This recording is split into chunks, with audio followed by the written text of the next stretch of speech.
This podcast contains our own personal views not associated with any organisation. Coronial contains descriptions of death inquests that may be graphic and disturbing to some listeners. Discretion is advised.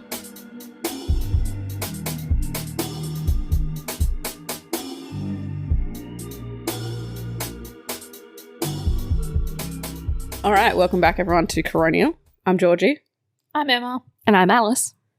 And this week I am going to cover a case of the death of Zamia Ellie Smith. We never do trigger warnings other than like there's the generic bit at the beginning and I'm like, maybe we should sometimes. This one is the death of a neonate as well, so Okay. very young baby. But this one actually focuses more on the mother and the mother's care. But I wanted to segue quickly away from my actual story and talk about the really interesting caveat that I find in coronial inquests is that stillbirths are not investigated by the coroner. And that's because there's this weird legal caveat, or I mean, at least I find it weird, that you need to be alive to have a death investigated by the coroner because... Well, don't you need to be alive to die? Yes, as well. Mother. Yeah, exactly. And there's these legal arguments around why, and there's a whole also other paradigm around murders of fetuses aren't a thing. Yeah. It's just assault against the mother generally, isn't it? Yeah. Unless they are born, and being alive is defined as having a heartbeat, breathing, and having functional organ systems. And so this is why there aren't a lot of inquests around perinatal mortality, because if the baby was never alive, therefore it doesn't end up becoming a coronial inquest. And then just the other point that I'm going to make before we start, in case you think my wording is weird, the fetus is inside the mother and the newborn is outside the mother, and so don't get offended when I refer to the baby as the fetus. Yeah, gotcha. So she died at just 3 days old on the 13th of January in 2018. But as I mentioned, it's mainly related to the events around her birth, and that she then ultimately spent 3 days in a hospital where it was defined that her outcome was not compatible with life, and subsequently died at day 3 of life. So she was born around her due date on the 10th of January 2018 at 3:10 a.m. at home, and this was planned by her parents.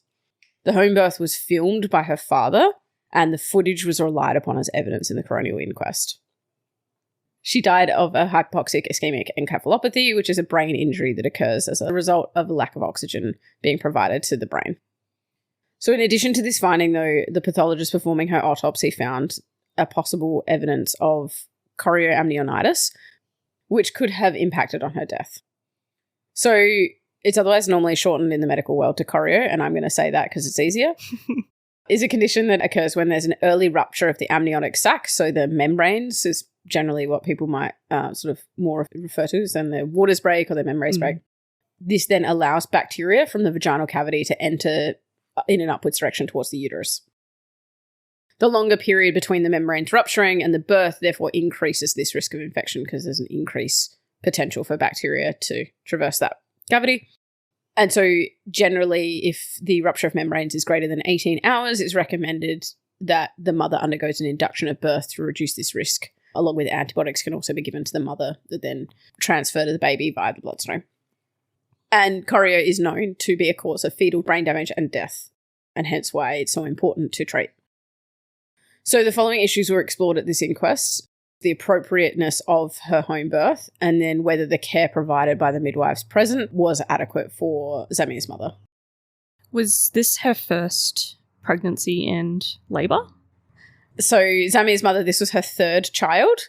2 sons had been delivered in hospital and were both born via vaginal delivery, so she'd not needed caesarean sections in the past. She had, with her first son, the need for forceps. For those of you that don't know what forceps are, they're the salad server type instruments that are used to assist with the delivery of the child. I'll let you guys Google them yourself. And then with this particular pregnancy, Zamia's mother reported a relatively uneventful pregnancy and had normal early pregnancy ultrasound scans. For all intents and purposes, we're expecting Zamia to have been a normal birth of a child without any other known complications. So then in order to have the home birth, Zamia's mother engaged the services of a private midwife practice, And from what I can tell from Instagram, this midwifery practice ceased operation in early 2022, noting that this death took place in 2018 and the inquest was released in May 2021. So I suspect that this inquest was potentially quite damaging to that midwifery practice and ultimately that they shut down.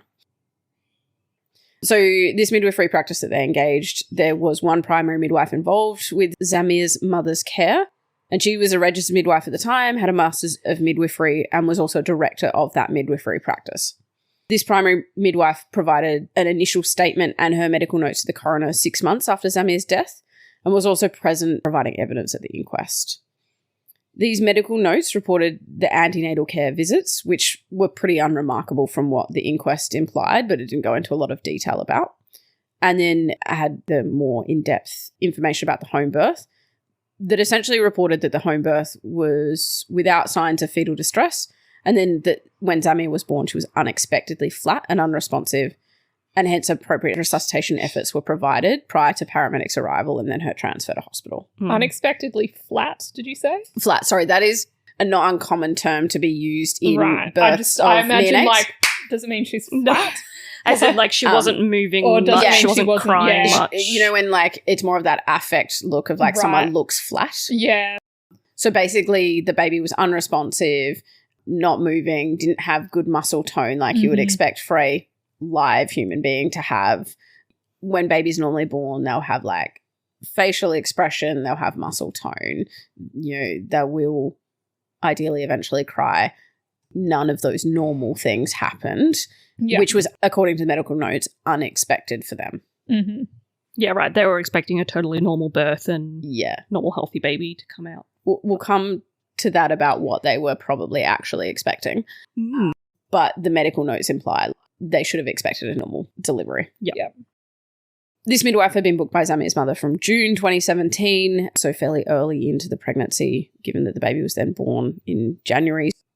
39 weeks into her pregnancy, Zamir's mother reported decreased fetal movements to her midwife via a text, I think. And so this is about a week before her due date. The midwife then responded, suggesting that Zamir's mother attend the local maternity assessment unit. However, Zamir's mother declined at this point and asked the midwife to visit her instead. So later that same day, Zamir's mother subsequently reported that she was no longer concerned about the baby's movements. And although it wasn't explicitly stated in the inquest, I guess it therefore implied that there was no visit to the mother on this day. So essentially the midwife said, go see someone. The mother declined to do that. Then she was feeling happier about the baby's movements, and so nothing further was done. Another 3 days later, on the 7th of January, Zamir's mother presented to the Gold Coast University Hospital for assessment, and this was again in the context of decreased fetal movements. There she was assessed by one of the obstetric and gynecology registrars, but the primary midwife did attend at some point. With this presentation, Zamir's mother reported decreased fetal movements for the preceding 2 days, which is interesting given 3 days earlier she'd also had decreased fetal movements. At this hospital assessment, a cardiotogography, which again, I'm going to refer to as a CTG, so I never have to say that word again. Fair. Was completed and showed a normal fetal heart rate at this point. Fetal heart rate's important, can be an indicator of whether they're stressed or not, or whether there's any concerns about what's going on. And so that was reassuring, and then, you know, other assessments, etc., were reassuring that the baby at that point was well enough. And at that point, it was also noted that Zamir's mother hadn't had any rupture of membranes. But at this point, though, the registrar in the hospital did still recommend that the mother proceeded with an induction of labour because of these concerns around the decreased fetal movements, and that should happen in hospital so that continuous fetal monitoring could occur during the labour. So again, they could keep an eye on how everything was progressing. So you may not know the answer to this, but do midwives who do home births and that sort of thing, do they not have to go into what sort of monitoring equipment they did have? It didn't. All it kind of said was that in a hospital birth, this CTG monitoring could be used at a near constant sort of recording of the fetal heart rate throughout the labour, and that home midwives could have a portable CTG machine. Yeah. But I don't know that it necessarily can therefore give the constant recording, or whether you kind of just use it intermittently, etc. And it did go into the recommendations for if you are having a home birth, that in the absence of a CTG machine, you should do intermittent recordings of the fetal heart rate. And you just do this with a handheld ultrasound Doppler. Yeah, gotcha. At the end of a contraction for at least 30 seconds so that you're getting a good period of time to see what that heart rate's doing. It's not just like a on-off, yes, it's present or not present. Yeah. But yeah, I think at the end they recommended that home midwives should have handheld CTG, but I guess it didn't go into like what the difference between the recordings or those two might be. Yeah. Ultimately, Zamia's mother, not unexpectedly given that I've told you she had a home birth, declined to stay in hospital for the labour. But she did, however, agree to repeat assessment at the hospital the following day and then was discharged home from there. Okay.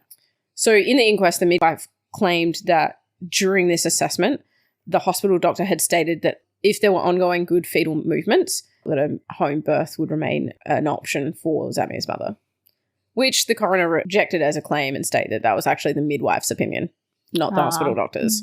And the midwife herself had asserted that to Zamia's mother, and that there was no evidence that the hospital doctor had in fact suggested that. Right. And so strong implication there being that the hospital doctor had recommended staying in hospital for this birth. Right. The next day, on the 8th of January, Zamia's mother reported good fetal movements to her midwife, and subsequently that evening reported that she'd had an onset of contractions, suggesting that she was going into labour. There was no mention in the inquest as to whether she went to the hospital for that review on that day, Yeah, as right. suggested. So Sounds like she the might not have. implication is she probably didn't. Yep. On the 9th of January, Zamia's mother then reported to the midwife that while she had not ruptured her membrane, she had been having a light bloody flow for the preceding 8 hours, and then asked the midwife whether she should then therefore go be assessed in the hospital. The midwife responded that this was not unusual and that Zamia's mother should continue to rest because, you know, she was in early labour, but planned for further communication the next day to decide if a hospital review was required. At this point, it appeared that Zamia's mother was in early labour, and an expert witness, therefore, in this inquest concluded that likely that light bloody show was in fact that Zamia's mother had ruptured her membranes. Right. And so the midwife conceded at the inquest that at this point she then left this labouring mother in early labour without any checks for over 24 hours, which was implied in the inquest to be not ideal. I wanted to take a step back as well. This expert witness that was pretty critical of not seeing the mother for 24 hours. In the inquest, they were just described as an expert witness doctor with no further credentials other than the title of doctor, and one statement that referred to the fact that they had a long experience in obstetrics, which frustrated me a little because, like, I do kind of like to know that, you know, they have the right to say what they're, or to make the claims that they're doing. Anyway, so I did a quick search. They are registered by APRA, or at least someone in the same name is registered by APRA. Then I went to their website, which again, website of someone with the same name who works in the same state. And their website says, when you choose this doctor, you choose one of Queensland's most experienced obstetrician, gynecologists, and fertility specialist.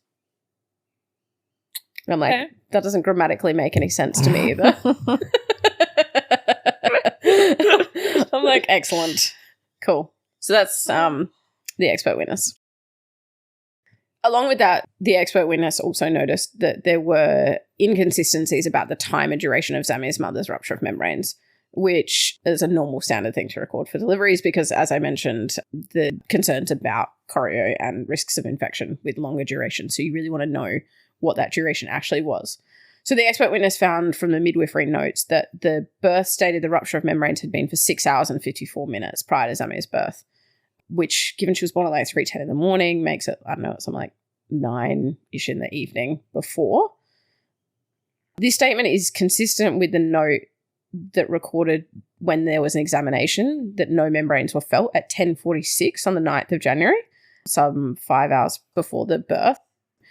But another record also indicated that the membranes had ruptured at midnight on the 9th, which was 27 hours prior to the birth. Yeah. And so that is not consistent with the 6 hours that has also been recorded. The 27 hours is what the expert witness suggested was the more likely accurate option, especially in the context of that light bloody flow that the mother had reported, being likely that the mother had ruptured her membranes early. The expert witness also therefore concluded that upon this identification, which should have happened, say, when the midwife rocked up at 9 p.m. on the 9th and realised that the membranes were ruptured, that they should have recommended a hospital birth from that point because they'd been ruptured for such a long period of time, and that they should have recommended transfer to a hospital at that point in time. Yep. During the inquest, the midwife denied that there were any clinical indications of vaginal infection occurring. So in terms of the delivery, there was also then subsequent concerns about the actual adequacy of the care on that evening when she was in established labour. The midwife arrived at 10:40 p.m. on the 9th of January.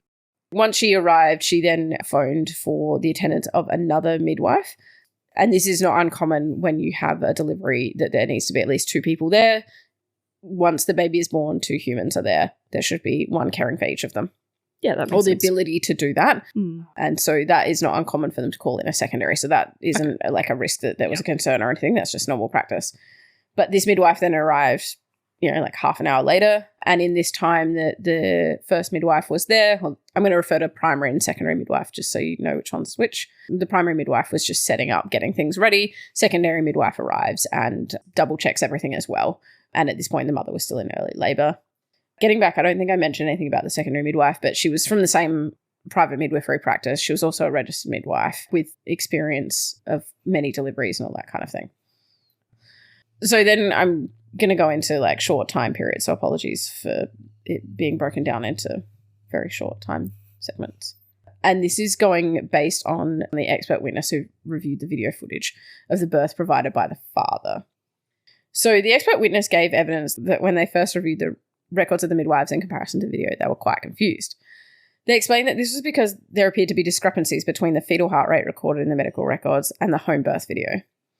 So at the inquest, only once she had been afforded the benefit of a guarantee that her evidence could not be used against her in a criminal proceeding, the primary midwife stated that she and the secondary midwife had falsified the home birth medical records by altering them after Zamir had died.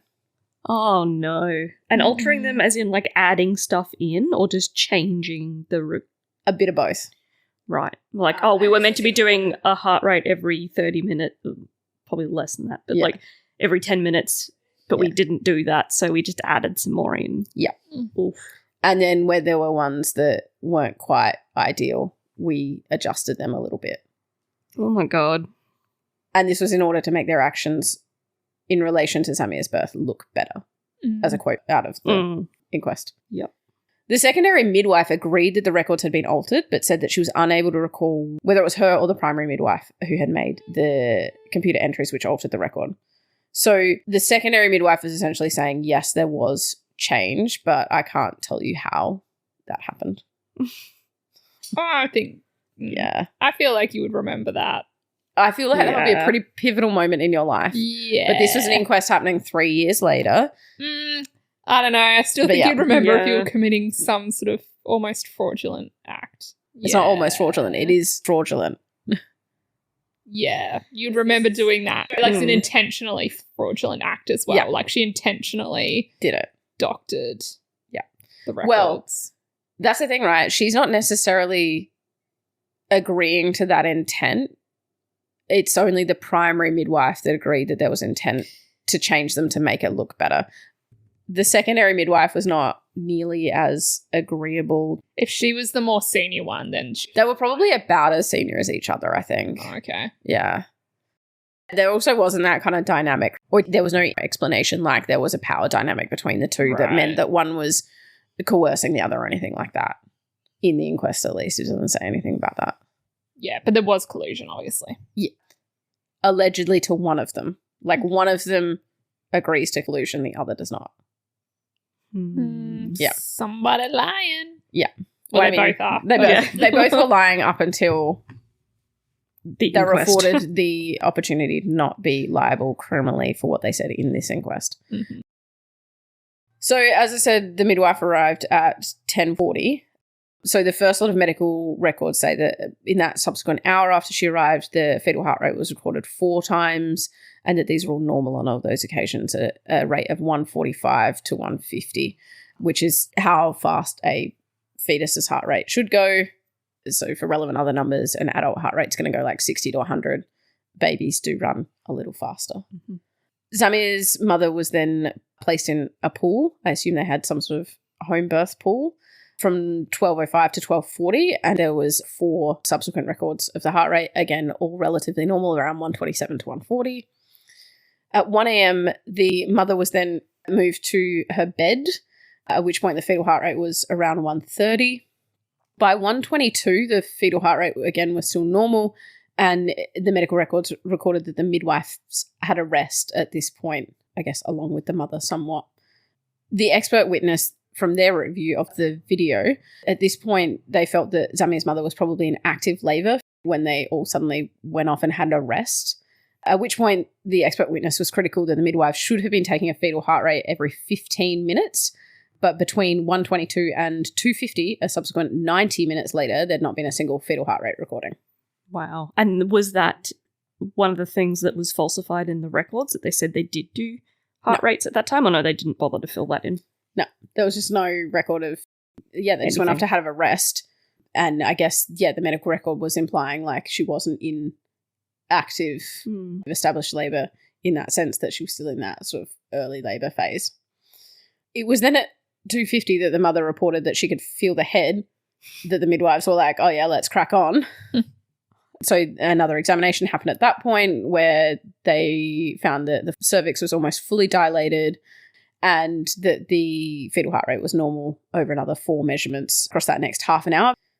By 3:10, there was no fetal heart rate recorded in medical records, but the expert witness identified on review of the footage that there was a fetal heart rate taken that was 77 beats per minute, which is concerningly low in comparison to a normal fetal heart rate.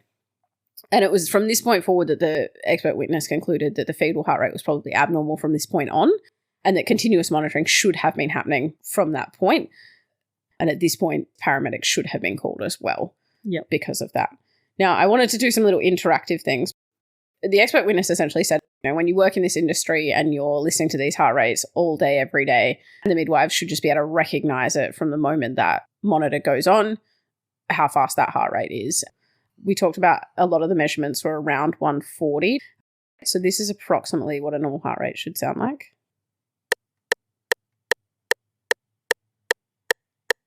Yeah, it's relatively quick. And that they were now hearing a heart rate of 77.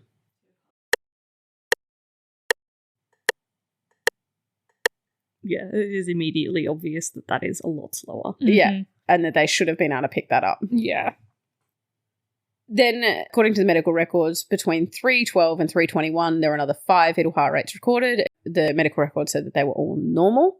The expert witness found that the first 3 of them were correct, but the last 2 were not recorded correctly. So the first of those was initially called by the midwife in the video as higher than what was then subsequently documented at 120, but was found to be increasing up to 160. And then the subsequent last one was recorded in the medical record as normal by the midwives, but it was actually 88 beats per minute. So again, dramatically lower again. That's quite a big fluctuation. Yeah.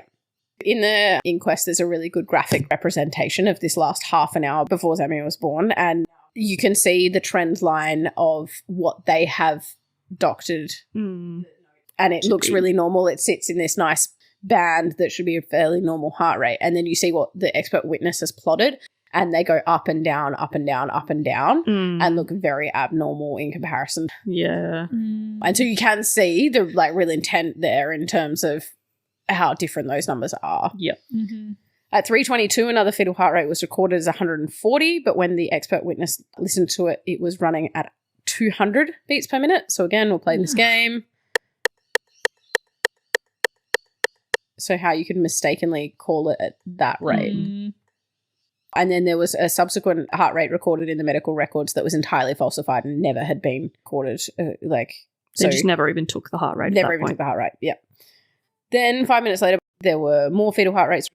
One where they initially recorded 95, but they admitted that they then doctored to add 95 to 125, which the midwife had claimed was a more accurate memory of what had happened at the time, which was in fact false. It's 88 beats per minute in the video anyway. It was an attempt at changing it. But not a very good one. Yeah. Finally, the medical records mentioned that a fetal heart rate was completed following every contraction between 3:29 and 3:38, so like the 10 minutes immediately prior to Zamia being born. There was at least one over a 90-second period, which again showed the heart rate of 77. The expert witness was also critical here that if the heart rate was 77, that they should have been checking what the mum's heart rate was, because there's a risk that they were accidentally picking up the mum's heart rate instead of the baby's. Yeah, Because the mum's heart rate could have been running at 77. There was no maternal heart rate taken in that whole period of time. Oh, wow. Either. Yeah. Oh, okay. Yeah. So immediately prior to the birth of Zamia, her fetal heart rate was recorded as 80 in the medical record, but then the expert witness then also found that this was falsified and never completed. So there was one point where they admitted to it being low, but it turns out that was false anyway, which was weird. I don't know if maybe the timings were just a bit off in terms of the time they recorded it then, because they did obviously hear that one lower one a little bit before. And then, as I said, she then was subsequently born at 3:40, unexpectedly, flat and unresponsive. Oh, sorry. I thought you meant she was born unexpectedly. I'm like, no, sorry. she'd been in labour for the last... Sorry. No, so then she was ultimately born, but the midwives reported that her condition was unexpected. Right, okay. But all of the actual evidence says that they should have been expecting there to be problems. When a baby's heart rate is fluctuating like that so dramatically, and especially getting so low, there is absolutely an indication that you are going to have a baby that does not meet the normal conditions when they are born. Yeah. As I said, there was lots of heart rates that were either changed or added, and there was an inclusion of maternal heart rates recorded in the medical record, but they were never taken. Right. So the medical record then went on to state that they felt the reason for this unexpectedly flat birth was due to a cord around the neck and body and foot, so the umbilical cord having been the thing that had caused that reduce in oxygenation to the baby's brain. Yeah. And the expert witness claimed that this would not be enough to have resulted in how unexpectedly unwell Zamia was. Right. They then commenced CPR for the baby and gave some ventilation and called 000 so that they could get paramedic assistance. The Queensland Ambulance Service attended. They ultimately intubated and ventilated Zamia and transported her to the Gold Coast University Hospital, where she was admitted and, as I said, unfortunately diagnosed with a severe brain injury that was not compatible with life. And so she was pronounced deceased at 6:40 on the 13th of January 2018. Yeah. There was absolutely no discussion about, like, at what point she obtained a heart rate and breathed in any of this inquest. So for me, it's like that point around, well, coroners don't investigate stillbirths. Obviously, she died 3 days later. So she was at some point she was alive. Yeah. But it didn't give me any indication as to what point that occurred. Yeah. Because I'm assuming she was on ventilation the entire time. Yeah. Yeah, But she must have had a heart rate at some point. I would assume that. Yeah, but it doesn't give me that. And so the midwives have recorded that she never had a heart rate. Oh, no. They've reported heart rate less than 100, not breathing and no tone. So I guess technically they're saying she was born with a heart rate. But also I can't trust anything that they wrote. No. Yeah. So, yeah. I mean, the baby must have technically been alive. Well, yeah, I mean, they... You can't live for 3 days, like, Yeah, and not that's what have I a mean. heart rate. Yeah, yeah. Even if you're on life support. Yeah. The paramedic who arrived in this emergency response also gave evidence, and they were critical of the midwife's care and stated that 90 seconds taken to commence the resuscitation was too long a delay.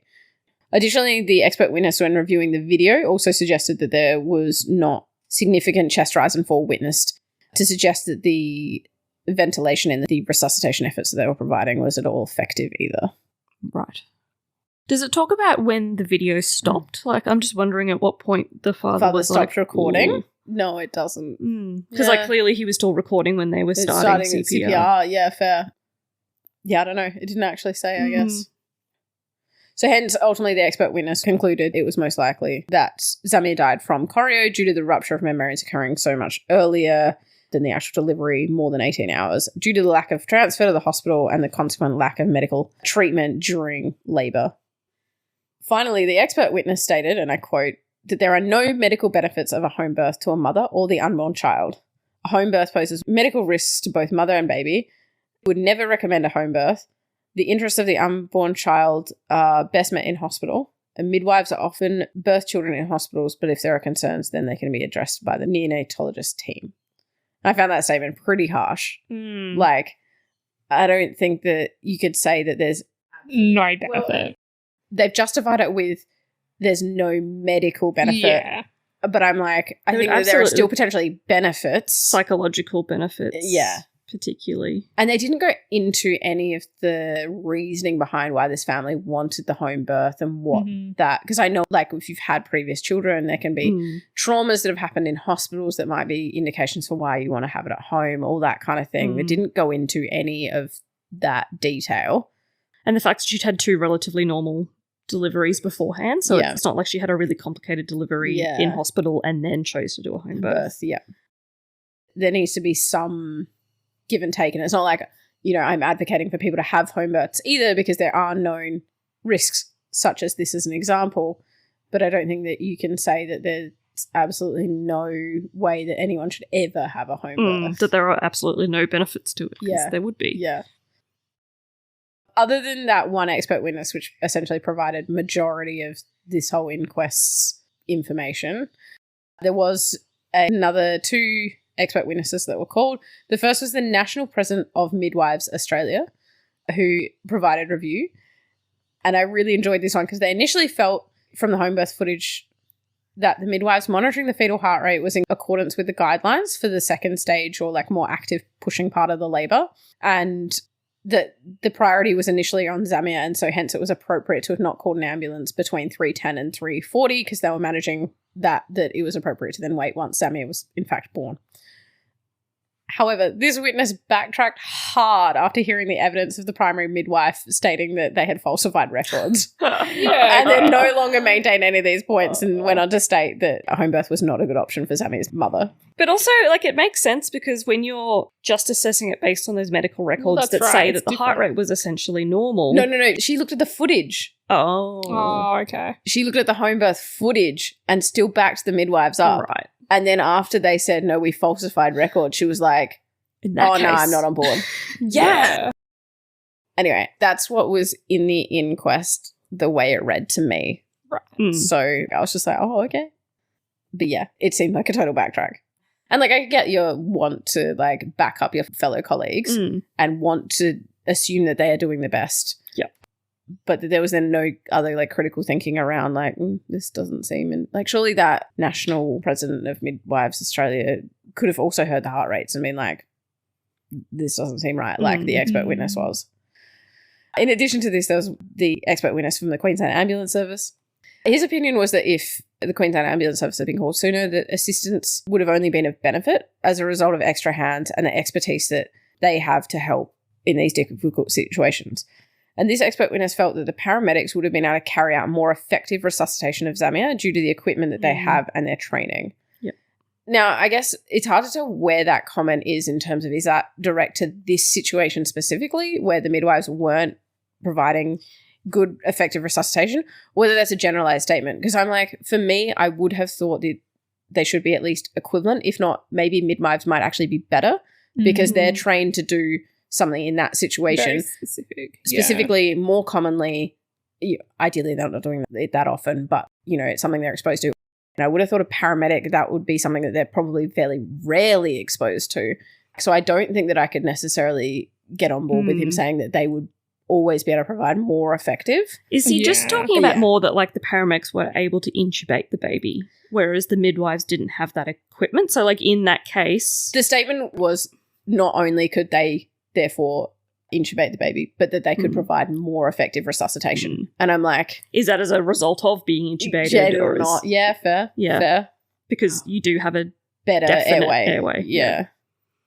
Fair. But it's unclear from its phrasing what he actually meant. Yeah. And I was like, oh, you're also, you know, just putting some really strong opinions out there.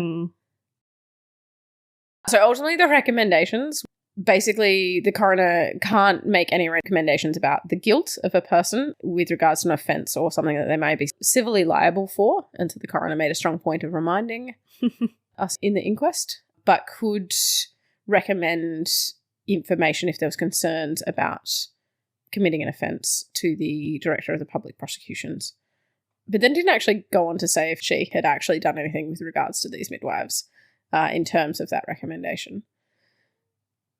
The coroner found that neither midwife was reliable or credible as a witness, and that neither would have disclosed their dishonesty if it were not for the video recording that could be used as facts in the evidence of Zamia's birth.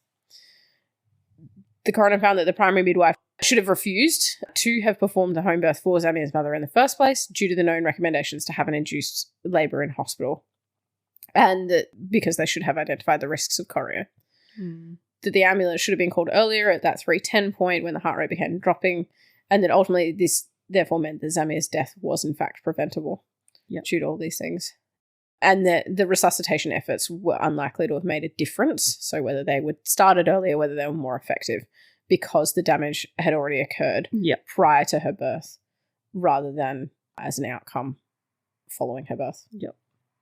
The recommendations were made to Queensland Health to consider the development of a standardised guideline for home births, and of note that this should be done in conjunction with the Royal Australian and New Zealand College of Obstetricians and Gynaecologists, otherwise known as RANZCOG, who currently do not endorse home births as they're associated with increased risk to the mother and baby.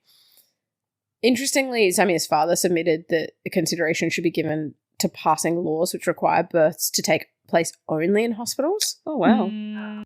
But the coroner said that this was outside the scope of this inquest. Yeah. Which I find interesting because I'm like, well, but you guys wanted the home birth to begin with. Yeah, clearly So you've changed your tune entirely. Absolutely changed their mind, yeah. Yeah. And maybe that's because they were sort of thinking that, like, if we'd known what was going on, we would have gone to hospital. You know, if the midwife had told us... But they went to hospital and they declined to stay. After that. Yeah. Yeah. True. You know, like after her membranes ruptured. But if they'd been told that at that point, this is your water's breaking, when it got to that later point, they might have gone to hospital. They might have changed their mind, that kind of stuff. Yeah, fair. And again, there was no kind of indication around reasoning behind that, like submitting that consideration, anything like that. That is a massive 180. Yeah, I know, right? And I know there's reason for it, but you can't just... And, like, maybe he wasn't in favour of the home birth. Potentially, we he was supporting his wife. And it's also interesting that he did that 180 and was sort of like, now no one should, like, it's very controlling kind of, oh, because this happened, so no one should be able to have access to it anymore. Yeah, I agree that, like, it was such a strong, like, to pass laws that no births take place. Yeah, like, to make better regulations for home births, that's you know? right. Yeah. Or, like... What happens if you're driving to the hospital when you give birth in the car park? Like... Well, that's exactly right. Like, you actually can't physically prevent all home births. Yeah. Because not possible. Some people go into labour and they don't make it out of their house. They don't mean to have a home birth. Yeah, exactly. The coroner then recommended that Queensland Health make guidelines around home births, including reasons for transfer to hospital during said home births, info sheets, comprehensive lists of requirements for equipment, such as having the home portable CTG machine, along with various other equipment to go along with neonatal resuscitation as well. Yeah. And that there should be minimum standards of practitioner training for the people that are, in fact, performing home births, such as making sure you're really up to date with your neonatal resuscitation and have a high level of skill there to help with that, given you don't have then the assistance of the rest of the hospital or those extra expertise. Yeah. So I did some searching around what happened to these midwives, just out of curiosity. I was going to ask you that question. So I can't find the primary midwife registered with APRA at all, or practicing anywhere from any quick Google search. So I suspect that primary midwife is now at least retired from professional midwifery. Yep. The secondary midwife remains registered with APRA, but has a hectic number of conditions on her registration. It's a very long page, and I should say a midwife with the same name working in the same state. Yes. Because I can't guarantee that they are in fact the exact same person. But they did in fact have this condition applied to their registration on the 15th of December 2021, so 6 months after the release of this inquest, which makes me think that therefore was investigated from the release of this inquest. Yeah. That she must only practice within a hospital setting under indirect supervision from another midwife. That she must report her place of employment and must be approved by the Health Ombudsman of Queensland to work in that workplace. Wow. She must provide reports every 3 months from her supervisors to the Health Ombudsman to state that she's still able to practice and doing reasonable things. She must keep the Health Ombudsman up to date with her address and her contact details, and that she must notify the Health Ombudsman if she is charged with any kind of indictable offence. So, like, these seem like really, like, a lot of regulations of like, if you change your home address, please don't forget to notify us. And if you don't notify us, that means that you may lose your APRA registration. Yeah, that's a bit much. Well, I'm like, at that point, you just stop practicing. Well, yeah. But it's 2 years later, so she must have at least renewed it once since that. I just wonder, like, obviously, if you're then going for a new job in a hospital, you have to define that. They would be checking that. And so I just feel like will they be checking that? This is the problem in they the past. should. Yeah. But even, I'm just thinking, like, the supervisor having to do a report every 3 months. That's a lot of admin to be doing for one employee. Yeah. So I agree. Like, that is a lot. And I think that could severely restrict the amount of practice you could actually have. Yeah. Or your motivation to do it in the first place. Like, you might just be like, I'm out. Yeah. But as I said, she's obviously renewed at least once because it's at least 12 months later. Yeah. So at this point is still potentially practicing. I looked into Queensland home births and whether they've implemented any of these recommendations yet. And there is like one info page that does exist, but it's kind of more generally included in a how you can birth your child, where you can birth your child type page. Right. And it just says that it's usually an option if you're deemed to have a low-risk pregnancy, but that only a limited number of doctors and midwives are willing to attend home births. Yeah. And then links to another page that, again, discuss a few more risks and benefits, but it's not as detailed as the coroner had recommended in terms of really having strict, like, regulations and information sheets and all that kind of stuff. But they may be in the works, and there may also be, like, more specific regulations if you're a Queensland Health employee that, you know, like, us, the general public, don't have access to. Yeah. And then the Royal Australian and New Zealand College of Obstetricians and Gynecologists do have a clinical guideline that they released in July 2023 for home births. It's a 30-page document. I didn't read it all. But it like goes through all of the steps of the evidence and yes, no, why they recommend blah, blah, blah, blah, blah. Yep. And states that this actually is an ongoing document that has been in place since 1987 and that they routinely update it and that kind of thing. So whilst they don't support them or endorse them, they have been having ongoing evidence reviews of home births. Yeah. Mm-hmm. And then my final point I just put in here is that my social media now is advertising to me like I want to have a home birth. Gonna need to start doing some different searches to get rid of that. Yeah. The algorithm. So like I now know where to buy a home birth pool should anyone need one. No, thank you. I was like, and it keeps advertising like midwifery services to me. I'm like, I'm not pregnant. I'm just looking something up. I'm just doing some Googling, okay? just curious. I was just really interested in one specific midwifery practice that doesn't exist anymore. But yeah. For me, it was more about the falsification of records than the rest of the story. It was like, if you know it's going to the coroner, which they knew when they doctored the records because they knew she died.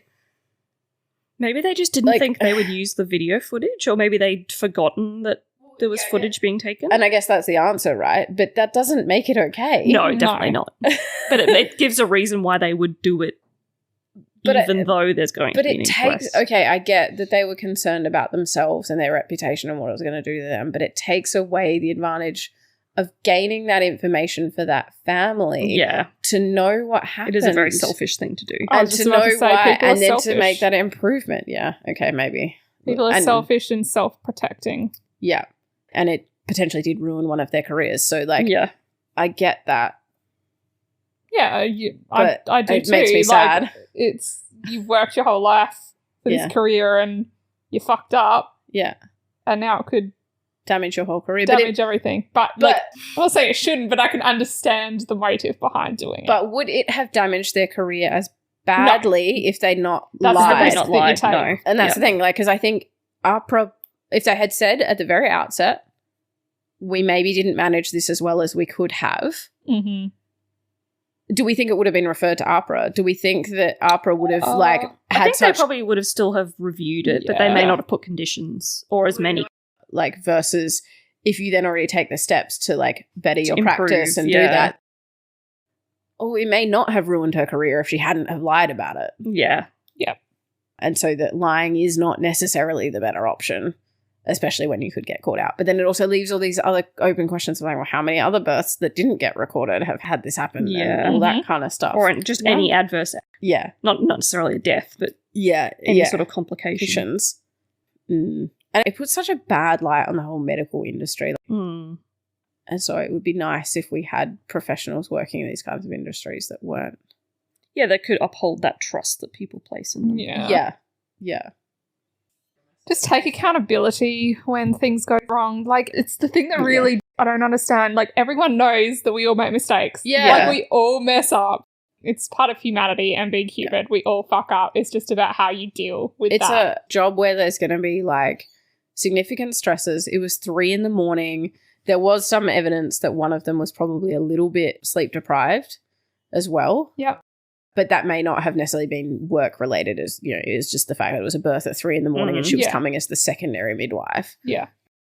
But it now makes it sound like there was malice involved in that they were doing things deliberately against regulations, because they then lied about it as well. Whereas, like, if they'd owned up to it initially, maybe I would have given them the benefit of the doubt that that was a isolated incident. Whereas now I'm like, maybe that wasn't isolated. Maybe they were rogue out there delivering all these home births that definitely shouldn't have been delivered at home. Yeah. Cool. All right. Thanks for that one. No worries. Catch you next time. Bye. Bye. Bye. Bye. Bye. Bye.